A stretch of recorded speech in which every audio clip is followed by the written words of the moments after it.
Welcome into the Pats Nation. I'm Corso Catone is here. Joe's with us in the booth. You are watching us on YouTube. Hey, when you're on YouTube, make sure you subscribe. Give us that little thumbs up. Give us the like and hit that bell. Get all our notifications and make sure you subscribe. Did I say that already? Yeah. And check out our shorts and our short reels on there. Those are becoming pretty popular. Leave a comment. We will read it on the show if you leave one. We read a couple of weeks ago calling me names and everything. That's fine. Call me as many names as you want, just as long as you're watching and subscribing. That's all we care You about. don't have any shame. You don't care. No, I don't care. But if you are listening to us, you're doing it on iHeartRadio, Apple Podcasts, 790 The Score. Anywhere you podcast, you can catch us. But we got a good one today. Yeah. Going to go in Weekly Rewind. We're going to talk about the owners' meetings, talk about some rule changes, things like that. And Eliot Wolf spoke, Mike Vrabel spoke. So we'll talk about things like that. And we're going to hear from one of you in the Nation and Heated Hotline. And then in Pat's preview, we're going to continue with our draft prep and talk about the offensive line and defensive line. We've got some interesting things to talk about. And maybe we'll get the tape measure out, measure our arm length and everything like that. I'm not measuring my arm length. That's for damn sure. To see what we have. Hi, guys. Good morning. Good morning. Good morning. Good morning. Happy Sunday. Joe, you all libated up or what? Yep. Ready to go? Let's get this rocking and rolling. All right. Patriots moving. Well, let's get going on it then. Let's talk about the week that was in Weekly Rewind. I'm getting it. Going back through the week. About a weekly rewind. You know, Mark, speaking of I've been off a little bit all week. You know, just Why? I don't know. It's been like yesterday at Catone's comments, off. Oh, would you shut up? Because I was talking about daylight savings time. No, because I'm screwing up intros and segments and things. I'm driving Joe crazy over there. I'm going to tell you what that is. Joe, tell him it's called age. Yeah. Age. T-Rex. Speak for yourself. T-Rex. It's age, T-Rex. I'm doing. Are you taking in enough bran? Oh, here we go. Him. All the stuff he eats. Bran, this, that, Chris. Yeah. Why can't you be a slob like the rest of us, Joe? Joe, come on, Joe. Why the hell should you be healthy when we're all miserable and just out of shape and messy? Joe, have some bacon and greasy this guy, sausage and eggs. I mean, this guy keeps wearing he wears that same sweatshirt every day. It's going to start walking around by itself. What the hell do I care? I don't give a care. All right. So let's talk about the week that was. Had the owners' meetings, Mark, and Vrabel spoke. Eliot Wolf spoke. And so the first thing, we talked about this a little bit yesterday. Does Vrabel seem just irritated to have to be talking to people in general? Doesn't he kind of seem like, let's get the football, which I like? Exactly. And I think that's exactly it, Chris. He just wants to get the football, forget all this nonsense. Let's get out there. Let's stop cracking heads and get ready for the season, right? Yeah, well, you like that. I want to see that. Absolutely. So he was asked. This team, Chris, is going to have a different edge this year to them with him because it's not going to be Gerard Mayo, and how he ran things. That's for sure. He's not going to take it. That's why it's been pissing me off about all this culture talk, which is all bullshit to begin with. Okay. This guy's not going to allow he's not going to allow Stephon Diggs to come in the door and just be like, run roughshod and hurt Drake May and his psyche and all this other crap. That's not happening with this guy as coach. He's going to toughen this team up. That's why that comment by guys like Curran was a bunch of BS, because that's not going to happen under Vrabel's leadership. Oh, they might have, we made that comment about why they didn't want to bring in DK Metcalf. That was BS. Yeah. Please. Yeah. Well, they're all puppets. They bring in DK Metcalf because of the goddamn money. The media are all extensions of the Crafts and the Patriots. I mean, that's. Well, you found that out this week. You're going to bring that up later. Oh my God, yeah. But okay, he said though in that interview with Mike Felger, who we that's really the only guy in that media area there that he's probably less like than we are with the Patriots even. Yeah, I do gotta give him respect. He does call it the way it is, the way he sees it, and he doesn't care if it pisses people off or not. And his opinion isn't popular most of the time, and he riles people up because, as he likes to say, this is a sports radio talk show. What are we supposed to do? We got to put our opinions out there and talk about stuff. So I do give him credit for that, Chris. Well, I will say this: he did pedal back a little bit, but he did come clean with Wolf. In his interview, he's like, he called him a few names in the past, and he told him straight out in a polite way, but he did, Yeah, and we'll get to that in a second. But you're right, Joe. But with Vrabel, he didn't seem to, he didn't push Vrabel because they got a history. I think. I recall interviews when Felger was a beat writer over there and was in the locker room interviewing him, and he looked like a little goofy kid trying to make his way, and the vibe just comes off that Vrabel just doesn't. I mean, he was already out of his chair, taking the headphones off before the interview even, But he asked him about Bill's, the coaching tree. Do you consider yourself? He said, I don't consider myself part of the coaching tree for Belichick, and he's not. No, I mean, he said I never coached for him. Now the important stuff. Yeah. We're talking about the offensive line, talking about Campbell. Okay, and then we're going to handle offensive line today in Pat's preview. Mark going to have a few things to talk about there, but he doesn't seem to have a problem with the arm length. I don't have a problem with the arm length anymore. I really don't. What say you? Well, Chris, Vrabel makes the comment, and I do agree with this. He makes the comment, if you watch the tape doesn't lie, and he kind of, there's games where he's dominating, and he makes it a point to say, look at the competition he's playing against. He's playing against SEC competition. Basically, you're playing against pros. You're playing against the guys that are going to be in the NFL. That's who's on the other side of you. You're not playing against slouches. You're playing against top-notch competition. Yeah. And we'll look at the tape of this kid. And basically, that's what he says. And you and I have made that case for years with the wide receivers. Why are you looking at all these places? Just go to the SEC. And just keep pulling them out of there, right? Yeah. He kind of, in so many words, says the same thing about Campbell. Yeah, I mean, start in the SEC and fan out from there. I mean, and I like Campbell. I like how Campbell has come into, we can talk a little bit more in Pat's preview, but I like how Campbell has come out and gotten pissed off about it, basically. Said, nobody ever measured my arm length before, and it never seemed to be a problem every single week. I'll take a guy. And at his pro day, Chris, allegedly, it was 33 inches, right? Yeah, I mean, okay. They said they send an independent person down. I mean, you're talking about, like we said, this is how media analysts, as opposed to coaches and players, this is where all that comes in, because they keep bringing up the Tooney thing, and we did a little bit too, but we backed off the Super Bowl, and we were comparing him to Campbell, and you brought up why you thought some of the reason why the guys were flying off the edge from Philly against, But I also said that, Tooney's a guard. Tooney's a guard playing tackle. So the techniques are not there. The expertise to play that position is not there. This kid's a tackle playing tackle, right? Exactly. So, I mean, they didn't kick him outside in the middle of in the middle of a game. No, the only thing I didn't like was that Wolf said, yeah, he's a left tackle or guard. Yeah. I don't want to draft a guard at 4, Mark. No, I was just going to say that. I don't even want to draft a guard at 8, 10. I'm not. Chris, that's a major, major blunder if you take this kid at 4 and now you're going to kick him inside the guard because he can't play tackle. Especially if fourth pick in the draft. Yeah. Especially if you pass on Hunter. Well, that's a whole nother conversation. Yeah, we're going to have it in a second. So we talks about that at the owner's gap. Talks about the defense. He talks about the other offensive linemen.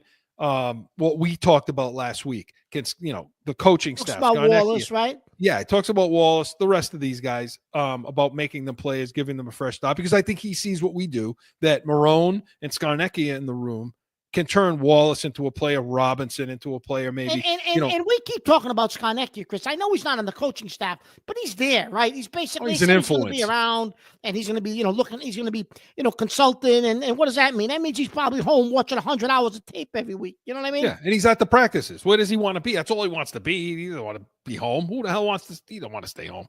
But but if you just told me Doug Marone alone was there. Yeah, I mean, I'm good with that. So if he's okay with it, I'm okay with it. You brought up, and then he talked about some of the defensive changes that they've made. They've gotten rid of captains. He doesn't care. At this point, it's like, no. We're running an even front. Okay, we're running a gap style defense, and we're gonna put pressure from the front four. So, Chris, how is that different than what Belichick ran? What did Belichick? Explain they to did a our little bit of viewers both. and our listeners, what was Belichick running and what is Vrabel going to run? Well, understand too that all teams have packages of both. Yep. You'll see them in an odd front at times this year too, but predominantly odd front, even front. 4 down linemen, Philly in the Super Bowl. If everybody remembers Philly in the Super Bowl, the amount of pressure they put up. You had 4 down linemen. Okay, two ends coming off the edge. 3 techniques, and I'll talk about when we get into defensive linemen in our pre-draft prep and Pat's preview later on in the show about that. But it's 4 down linemen. It's based on from the front getting pressure that way, putting pressure on the offense from the front 4, and not necessarily 4 linebackers where you would have edge guys from the linebacker spot. This is more of a pressure style offense versus a nose tackle playing head up and dealing with 2 gaps and letting the linebackers come up and make the plays. That's what the Belichick stuff was a little more. Vince Wilfork, guys like that. So you're going to see a lot more speed, and that's why guys like Bentley are gone and Taki are gone and some of these other guys that just shouldn't be playing, and we've been saying it forever. So I like what he's talking about with that. But when it comes to Hunter, what did you make about what they were saying related to Hunter in this? So I'll start with Wolf. So Eliot Wolf, Chris, makes the comment of. And also, by the way, make sure you tell everybody what he said about the all-pro arm length tackle thing that he had no idea. Yeah. So, but for Hunter, Chris, he talks about how he's 180 pounds and to ask him to do both at this level it may be a bit of a stretch at this point. And when he mentions his weight a couple of times, and then he says, "But we don't want to stunt them either because that seems to be who he is." And Vrabel brought that up too. But Wolf made reference to you got to make the jump, right? You got to kind of make the inference of that fact that he made reference to his stature a couple of times in his remarks. That tells me, Chris, they don't want this kid. They really don't. I think they'd rather him get drafted by somebody else above them. They don't have to make the decision. They don't have to say, now we passed on him and then he turns into a superstar. He wasn't on the board for us. Because I don't necessarily know, Chris, if they like his measurables in regards to size and competition and the fact that Vrabel makes reference to who Campbell was playing against. Well, Hunter wasn't playing in the SEC against those corners. Oh yeah. You know what I mean? I don't know. To me, it seems like they would be okay if he's not there at 4, and it makes their life a hell of a lot easier, Chris. And then in regards to Campbell, you mentioned up the arm length, okay, whatever. And he made the comment about, well, he could be, he's a tackle. Long my arm is. Yeah, but he also made the comment of, he's a tackle or a guard. He made that comment. You're right. But then the other thing was when Felger brings up to him the fact that in like 50 years, there hasn't been one or whatever, there hasn't been one all-pro left tackle with arm length less than 33. And Wolf says, "Oh, I wasn't aware of that." Oh, come on. How the hell are you not aware of that, Chris? Come on. If he's not aware of that. You should have been fired as soon as you walked off the microphone. Yeah. If you don't know that. In your position? He's so awkward in these kinds of things. I really hope that's not the case. Or if it is the case, I really hope he's not making much decision. And Felger did ask him. He's like, he told him, look, I've said that you're just there to turn the lights on and off, and and that's all you're doing there. And then he kind of looked at him and Wolf, said, right? Yeah, he laughs. He says, "No, I'm doing more than that." And he asked him, "Is it awkward?" When you get a new regime that comes in and you got guys that are left behind, is it awkward? He said, "Well, not yet." He goes, "I'm sure it will be, So I'm sure it will be, but not yet. I had to rewind that a couple of times. I'm like, What what? the hell kind of a comment is that? Not No, yet. I just think I either he doesn't know what he's doing or he's just awkward in front of the camera. You know? And Joe's in a much better spot to to look at that scene and see if this guy's just an awkward guy or he's genuinely doesn't know what the hell he's talking about. I don't know. With the draft last year, I don't think he knows what the hell he's talking about. But if they pass on Hunter, it's a mistake. Now, maybe he's a flop, but you cannot again allow a weapon to go. I don't know if they'll pass on him, Chris. I think if he's there, they'll take him out of because they'll be forced to take him because they'll get crucified. But I don't think they want to have to take him, Chris. I think they're hoping he goes before they pick. I really do. That's how bad of a screw up the McConkey thing was last year. Yeah. Because it's not a conversation anymore now. You know, you got that kid on the team, you got Diggs, you know, we're looking okay. Yeah, we're good. Fine. So, you're good. You know, so we'll see what happens. We're going to have much more, you know, rule changes, kickoff to the 30. I don't care about the tush push, but the tush push, they delayed that, Chris. They delayed it. But the kickoff, 30, a touchback goes to the 30 or 35. I like it. Yeah. You know, yeah, it's fine. I mean, eventually the kicking is going to be gone. I was going to say that. How much longer are they even going to have that in the game, right? Not much. But stick with us. We're going to have more and more as with the draft approaches and June and July and August and so on. But Weekly Rewind was presented by Corso and Catone, the real deal New England feel. Every Saturday, noon Eastern. We got Catone's comments. We got everything. When we come back, we're going to continue talk a little bit more about some of that interview with Felger and some of the other things that Wolf had to say. Stick around. Mark, I'm serious. I think I lost my mind. Certainly, it was an exciting show. I want Murray. What? That's crap? it. What is wrong with you? Get him on this damn show. You lost your mind tonight. That's all I have to say. Lost your mind. What are you writing now? So I'm working over here. You're talking about nonsense. I'm working. That's why we are the real deal New England feel. It's going to be real. Back in with more Pats Nation. So, Mark, continuing on with a little bit more of this. Some of the other things that I heard come out of these guys. So when he was asked about last year, Eliot Wolf now, talking about the Polk, Baker, you know, this draft class, and his comments that he made about we expected more internally, which all indications seemed like a shot at the coaches last year. And he was asked that question point blank. It seems like you were taking a shot at the coaching staff. Was it that? I mean, what did you mean by that? And he kind of doubled down. He didn't really answer him. What did you make of that answer that he gave?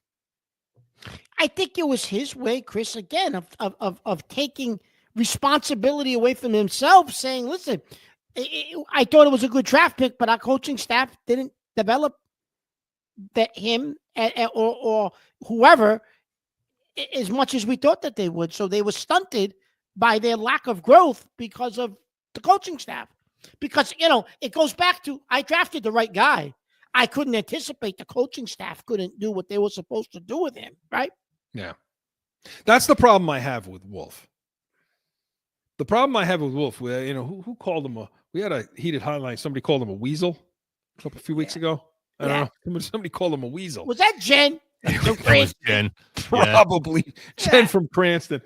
You know, I can't blame her, and I can't blame people for seeing him that way.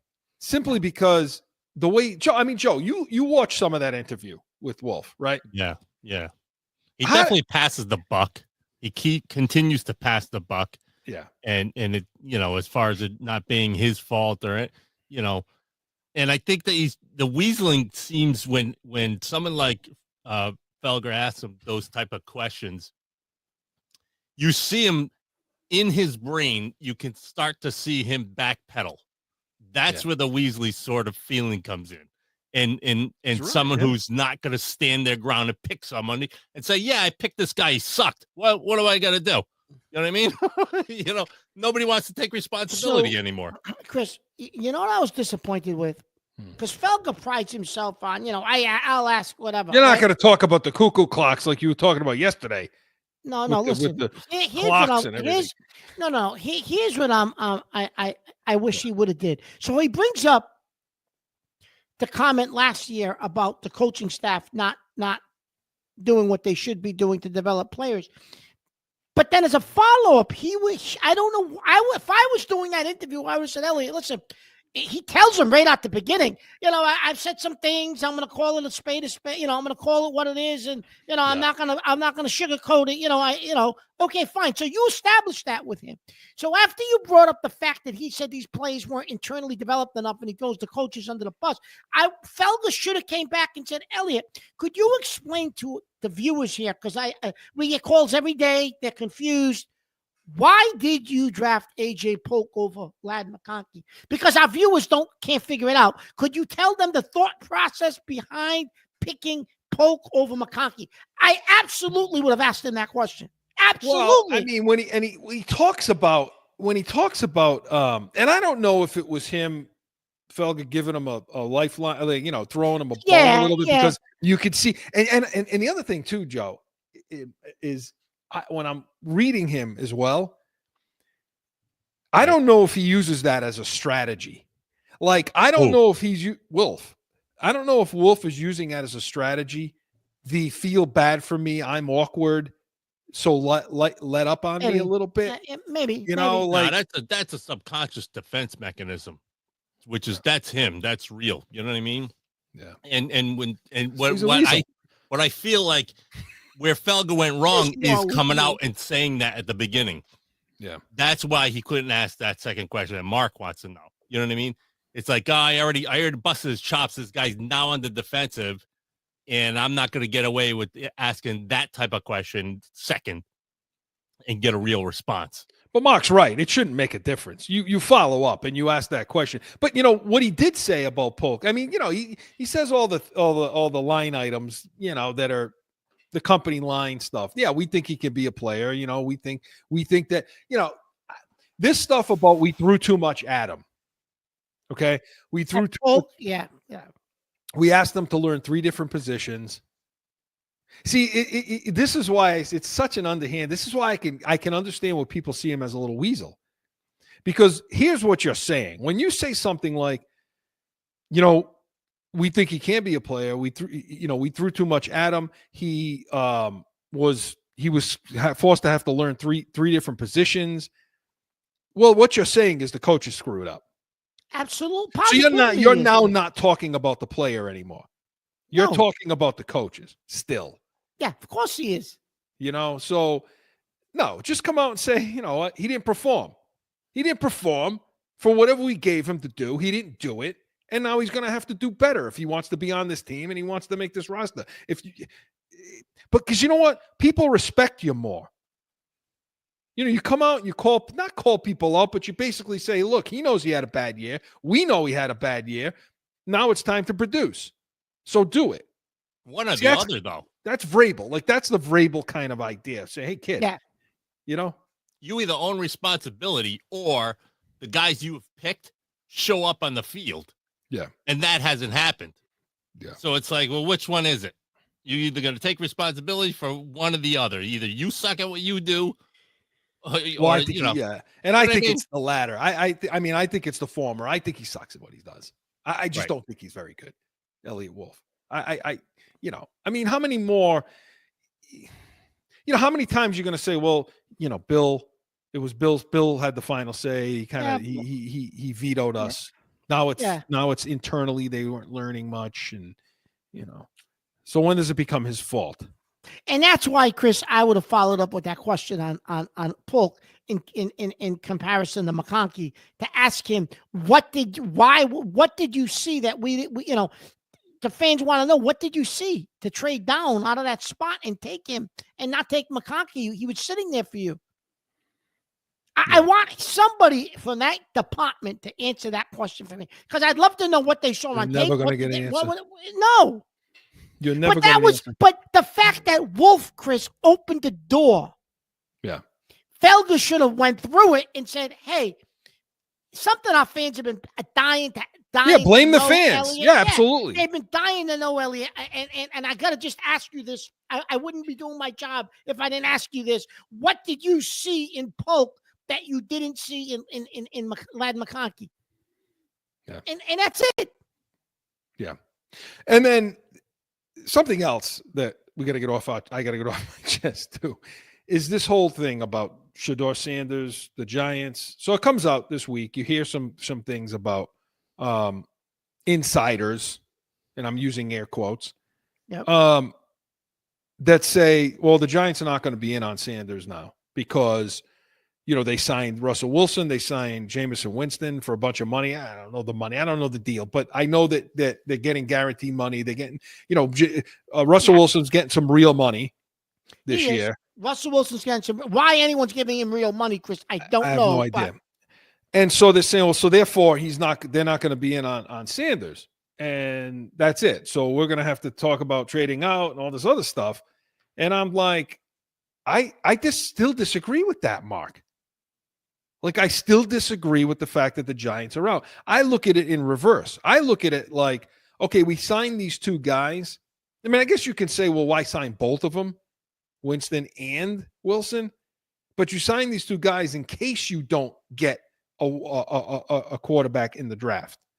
Versus now that we signed them, we're not going to take one. You know what I mean? Like, why can't they still draft him? I don't follow that. Then what the hell do they do next year? Listen, Jameis Winston's contract, 2-year, $8 million deal with the Giants, which can swell to $16 million if he hits all his incentives. So what the hell? They ain't. He's not even going to play. Him. No, they're not spending money on him. It's an $8 million contract. So what the hell are these people talking about spending money? That's not money. So the argument that I've been hearing is, okay, no owner is going to just give away $8 million, for a number 3 quarterback. So therefore, they're not going to draft Sanders because they're going to have to pay him. And even rookies get like a $36 million deal where, it's like $9 million a year or something like that. Guaranteed. It's all guaranteed. That's the deal. And so why would the Giants do that? No owner is going to sit there and pay this guy for just being a number 3 quarterback, or pay Winston for just being a number 3 quarterback. And my thought on this is, bullshit. Okay, what would you rather have? Because if you're the GM and you're the head coach of the Giants, which you're teetering as it is, okay, over in that franchise, they're getting fired, right? So you come into this draft. Suppose you pass on Sanders and you do something different. Take Hunter. Well, I don't know why you take Hunter with neighbors there, but whatever. So let's say you take Hunter or Carter or whatever you do, okay, and you pass on Sanders.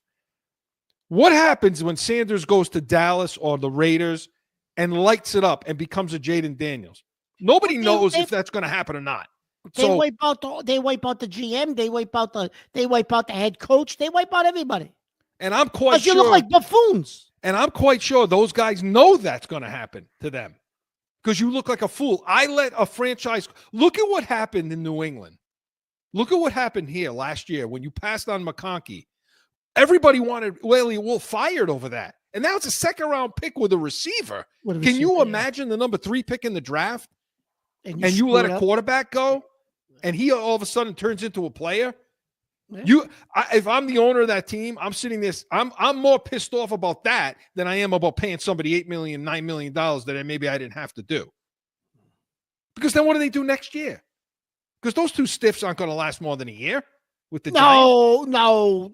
Listen, I don't even know, Chris, how much of that $8 million for Winston is even guaranteed. So they could show up to training camp, Chris. It might be up, $3 or $4 million against the cap.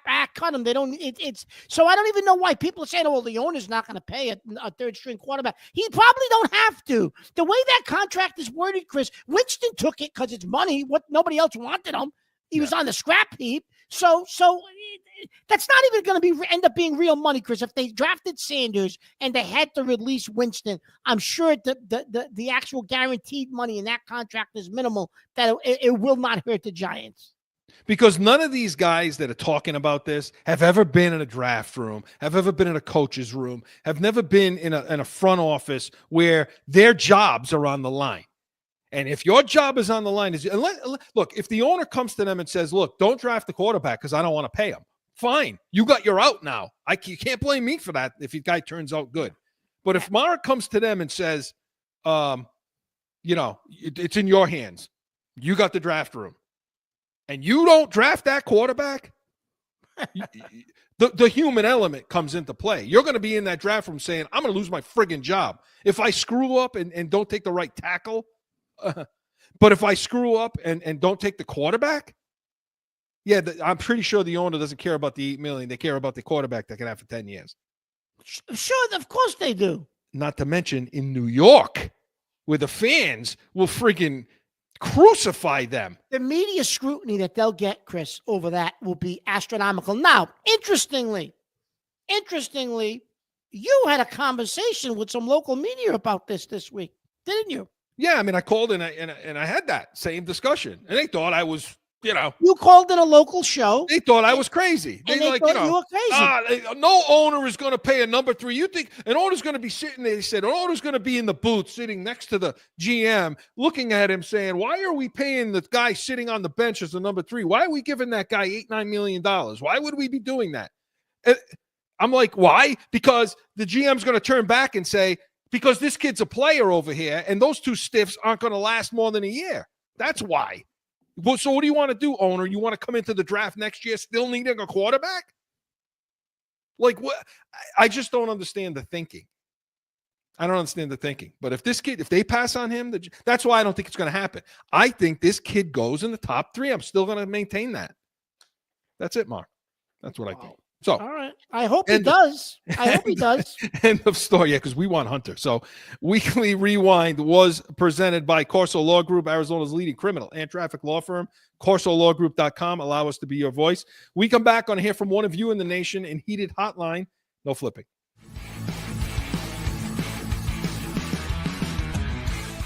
No one ever thinks they will be in need of a criminal or traffic lawyer, but things happen. Corso Law Group is Arizona's leading criminal and traffic law firm. Call or go online to CorsoLawGroup.com and talk with these expert attorneys.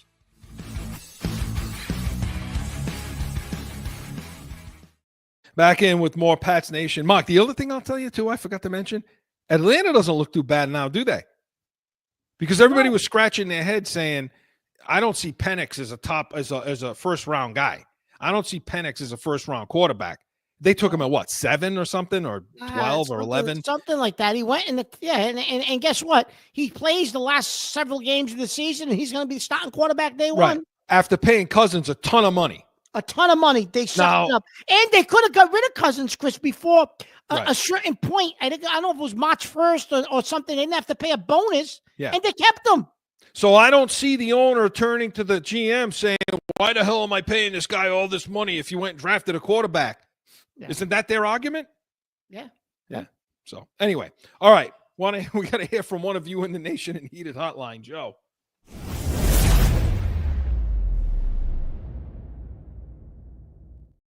On this Heated Hotline, it's a write-in from Jeff from North Providence.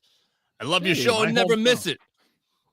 I'm fired up about Diggs. He's going to catch 100 balls in 1,200 yards. Wow. He is still a number 1, and we haven't had anyone with this much attitude ever. I predict 11 wins next year. Let's go, baby.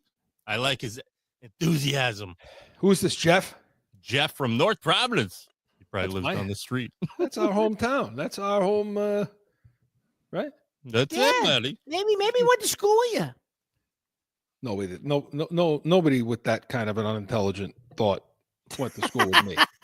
I definitely have nobody with that excitement in my voice to say. No, you're not. If you went to school with me, you're miserable. So, all right. Let's talk about it. I mean, no, we do. You're right, Joe. Jeff, we like the enthusiasm. We appreciate the write-in. And hey, it's nice for a change to hear some positive. Yeah. But delusional. It's one thing. It's one thing to build glass houses in your mind, but it's another thing to start living in them. You know, live in the Okay. fantasy world. Wow, you're giving us a lot. You're giving us lot some of pearls profound this week. A lot of profound, little pearls this week, Mr. Corso. So he's not gonna have 1,200 yards. I mean, No. You know what though? After hearing well, when we play the audio, I know it's coming up. After hearing those audio pieces, I'm leaning towards Jeff's enthusiasm with Diggs because he sounds like a more mature player.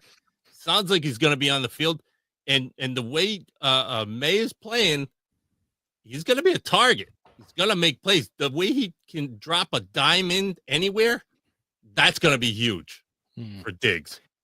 Yeah, he'll be a target, absolutely. But listen, here's my thing, though, Jeff. says the guy that said they were going to win like 10 games last year. Hey, you want to talk about delusional, Joe? 10 games. Well, Seven. I think he was 7. Go ahead, Mark.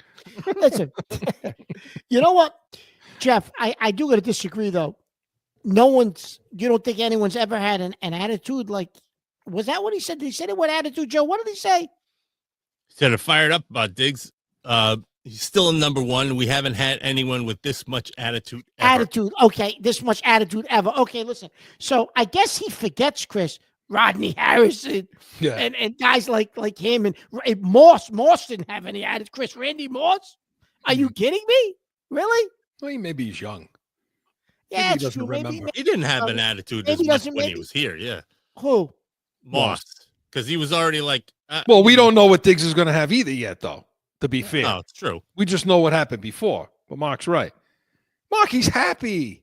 Listen, Moss, Joe, had an attitude when the first month he was here. Belichick's going through tape with him, Chris, and he says to him, right? He says, Yeah. Coach, We you're ain't not going to never worry gonna- about that coverage. You're never going to see that coverage with me. We're never going to see cover 2 again.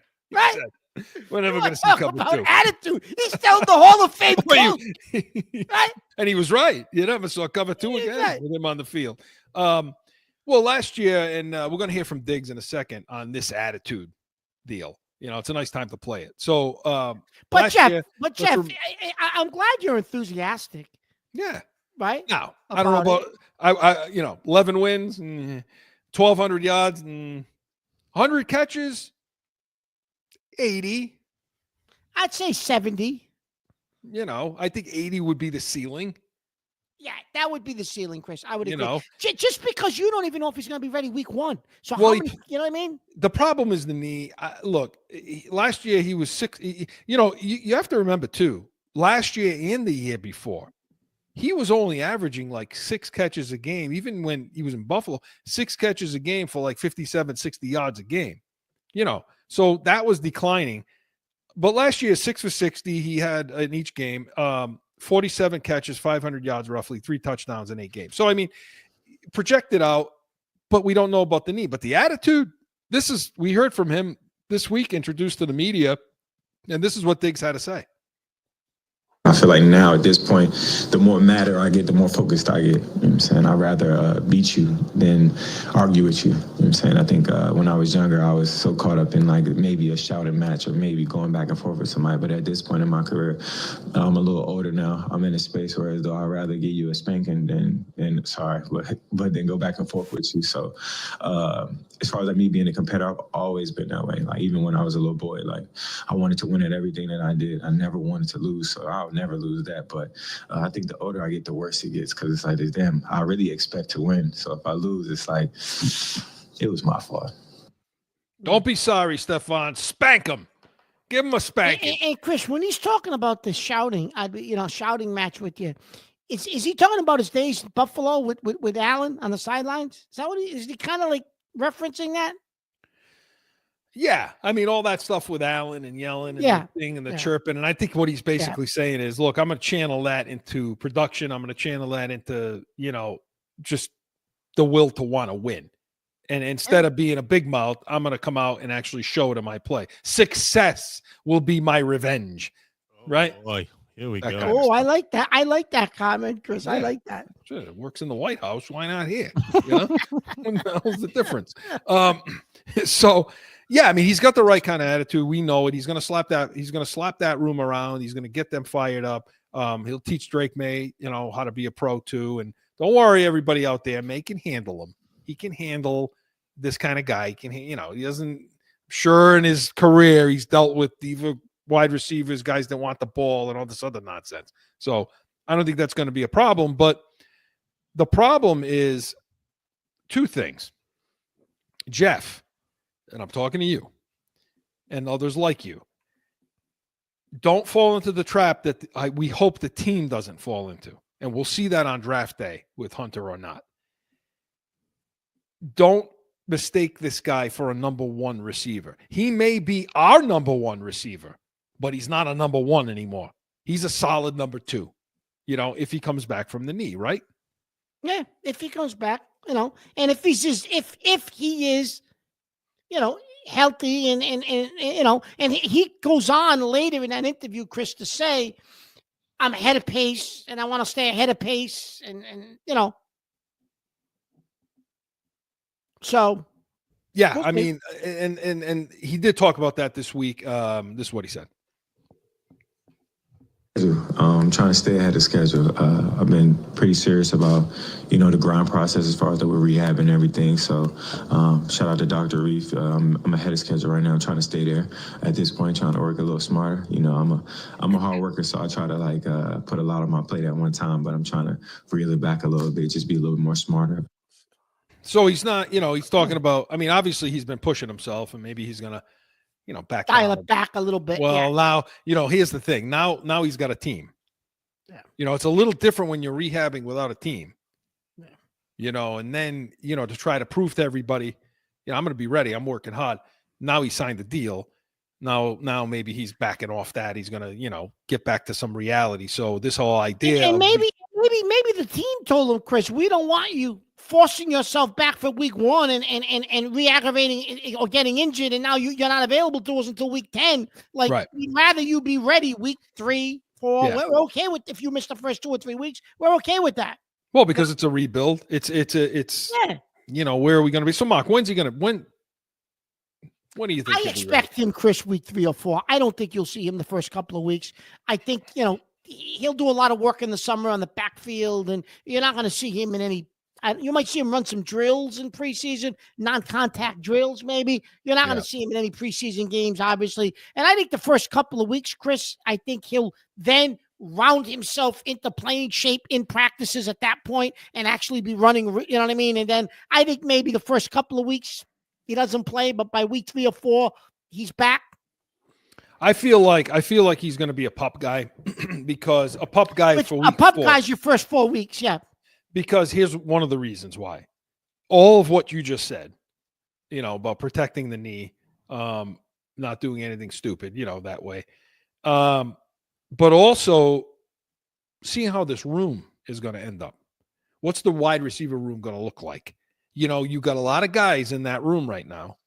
Yeah. Okay. So let's put them on the shelf. Let's put them on the pup list. Let's 4 weeks, and let's see what Polk gives us in the first 4 weeks. Let's see what Baker gives us. Let's see what Bourne gives us. Douglas, Booty.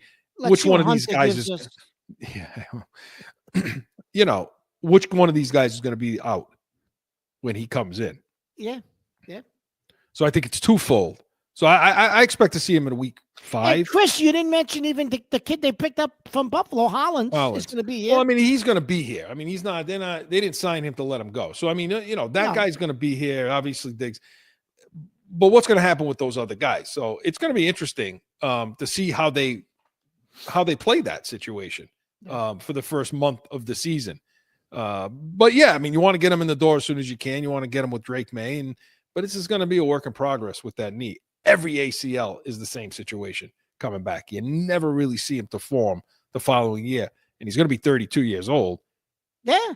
During that season. That was the one thing, Chris, you had flagged and you said, hey, listen, he's going to be 32 years old. 31, how much has he got in the tank? If he's got enough in the tank, I'm okay with the signing. He talks, because he brings up, the attitude and this and that and the desire to win and all the things that were lacking in that locker room last year in that particular room, he brings to the table. And I think as a whole, Chris, as a team as a whole, there's no one left in that locker room, Chris, that has that type of mentality because those guys are all gone. So I think Vrabel sees that as, yeah, I need some guys like this in the locker room because those guys aren't here anymore. The Vrabels and the McGinnises and the Lords and Brady and all those guys, the Edelmans. There's nobody left in that locker room, Chris, that brings that intangible with them.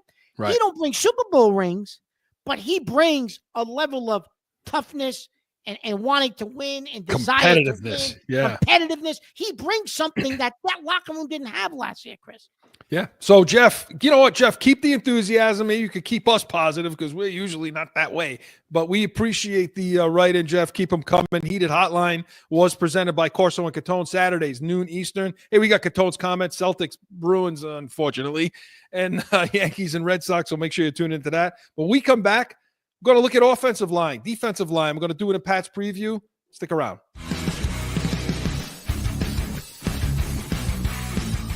The real deal New England field. What does that mean? We're like you. We're going to bitch about everything.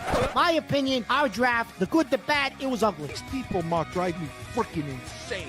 Bananas. It's so frustrating and aggravating. I can't take it. The real deal New England field. It's going to be real.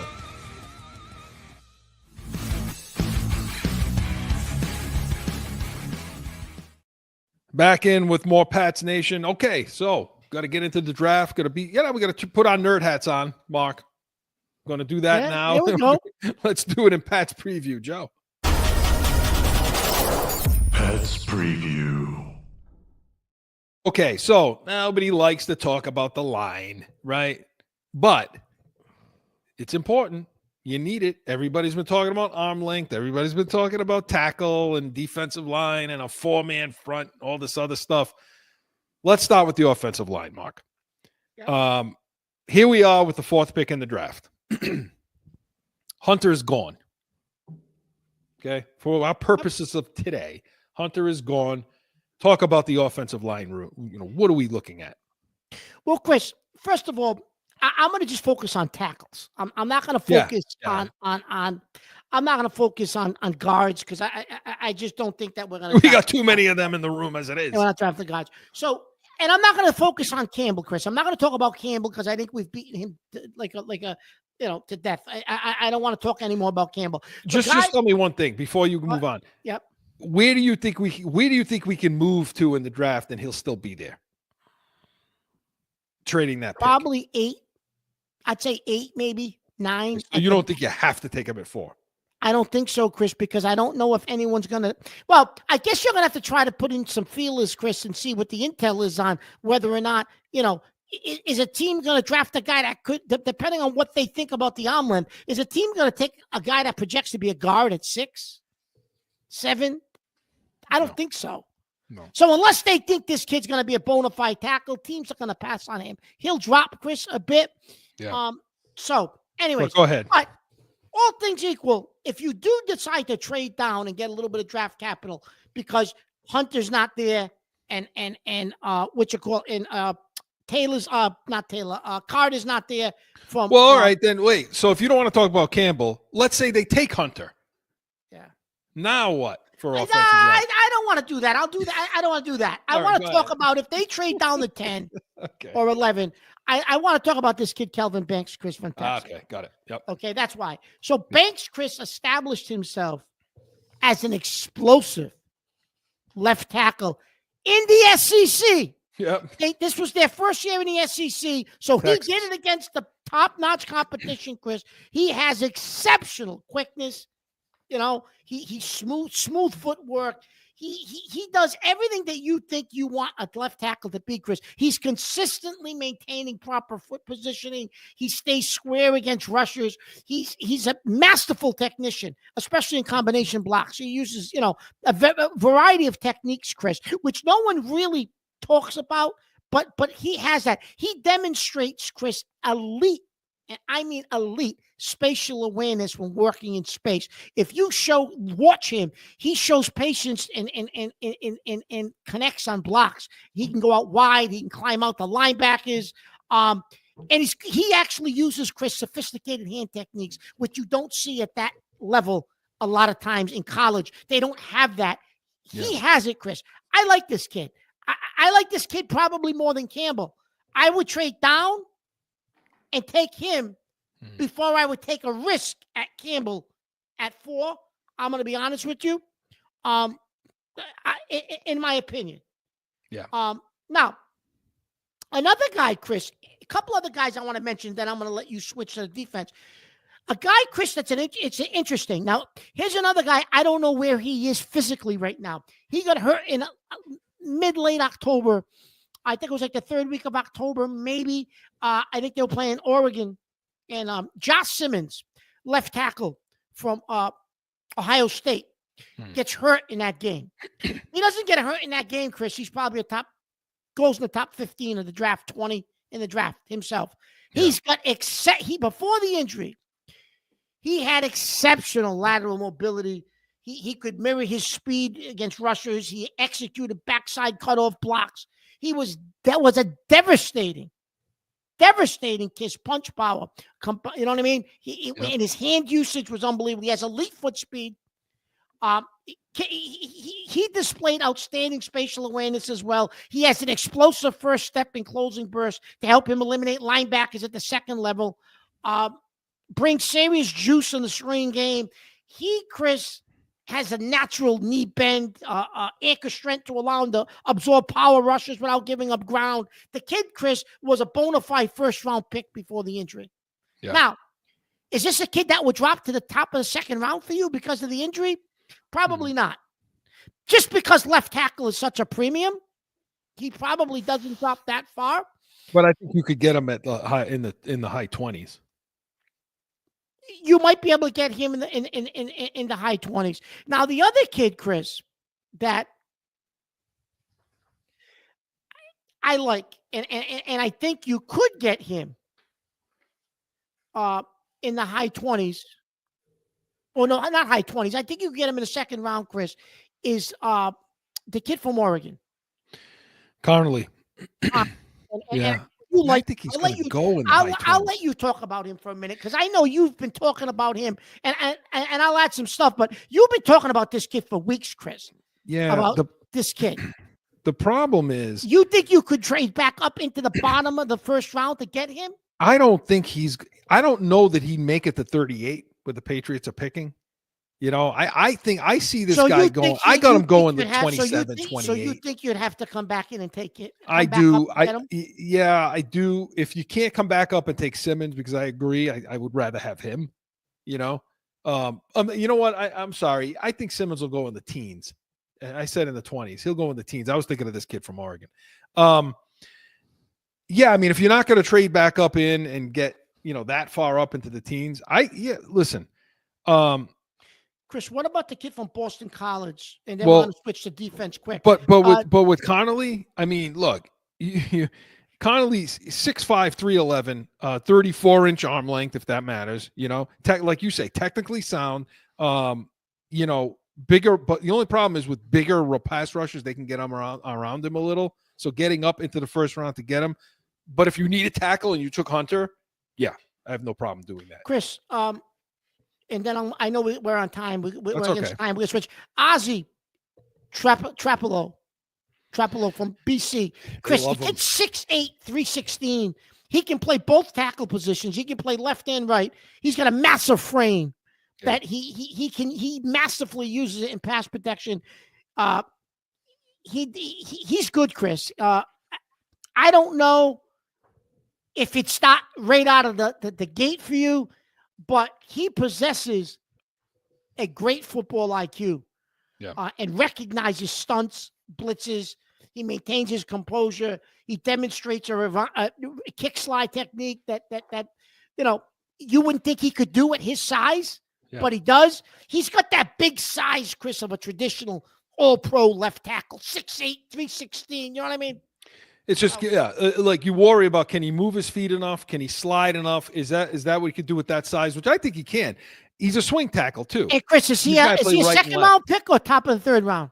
No, I mean I think I rank him around 74th overall. So that's day what? Day 3? Maybe. Is that third? No, I'm sorry, it's day 2, but third round. Day 2. Third round. All right, go to the defense. So but with that, I think that's a guy they will take. What's his name? Bill O'Brien was.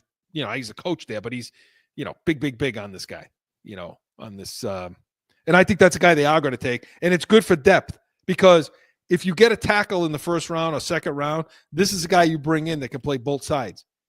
2022, he played left tackle. Yep. Then he played for the rest of his career at right tackle. So, I mean, he's a swing guy, you know. And they may have a couple of those right now if they could develop Wallace. But as a he's left got tackle. but he's got the size, Chris, to be a left tackle, I think. Yeah, I think he can be a left tackle in this league. I like that.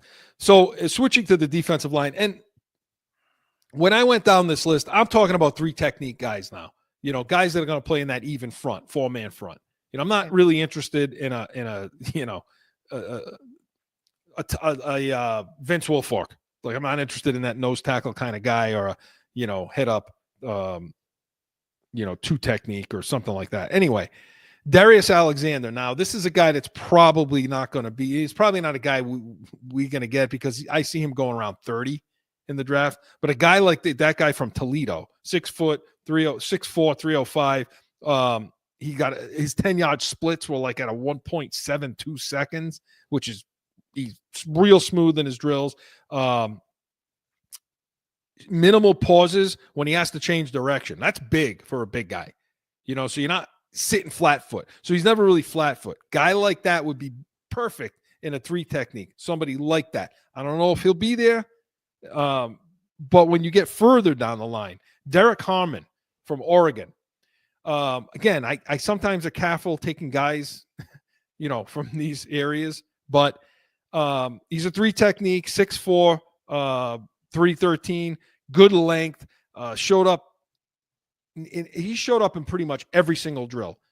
He's better when his feet stay on the ground, because it allows him to move his feet quicker with more accuracy, meaning, if he's always got to have one down, never 2 feet off with this kind of guy. But his change of direction was way above average. So one thing I saw at the combine that really stood out to me with this guy. Liked him. Also liked this guy, Omar Norman Lott. He's another 3 technique out of Tennessee. Like the conference that he's in, he's only 6'2", 291. So, I mean, he's a little on the smaller side, okay? But he showed real quick feet. He's one of the fastest players getting upfield. So this is a guy that you can maybe play on the outside a little bit for them. But he is listed as a 3 technique guy, meaning he's a gap. He's a defensive lineman. The one thing I loved about this guy is how he recovered from missteps. We call them false steps. Sometimes you step wrong with your initial drive, and then you got to recover from it. Guy's really, really, really good at recovery steps, which is a big deal in this situation because you're never right all the time, So, I mean, those are a few of the guys that I looked at. There were 3 guys I wanted to bring up because, I figured. And an edge guy. I'll give you an edge guy, too, okay? Talking about out of Texas A&M, this Stewart, Shamar Stewart, 6'5", 281 at the Senior Bowl. And he's one of these kind of intimidating-looking kind of guys. He'll probably be a first-round pick, though, right? I'm not sure. I'm not sure. I mean, if he's going to go in the first, but I mean, there's a lot of edge guys here. So I don't know if at Texas A&M they really got the most they could get out of him. Now I'm not looking at a Mason Graham because I just don't think we can get him. The one guy that I was disappointed in was Jack Sawyer. That's the one guy I know you like him. But my guy, Chris, because we're running against the clock, I'm going to throw a name out at you. Yep. Kyle Kennard, 3rd round, edge, South Carolina, SEC. This kid, Chris, has all the attributes to be an edge rusher. He will eventually be your replacement for Harold Landry. This kid, 3rd round, you can get this kid, Kyle Kennard. Dominated a couple of games I watched in the SEC, Chris. And probably with the 2nd, 3rd round pick. The second, 3rd round pick. Yes, you probably can get him, yes. Absolutely. So we got to go, right? We run out of time. We're going to have so much more next week. But the Pats Nation was presented by Corso and Catone Saturdays, 12 noon Eastern. And come back to this show next week, 8 a.m. We're going to have more on our draft analysis, talking about corners and safeties and so much more. We are the Pats Nation. Hey, enjoy your Sunday.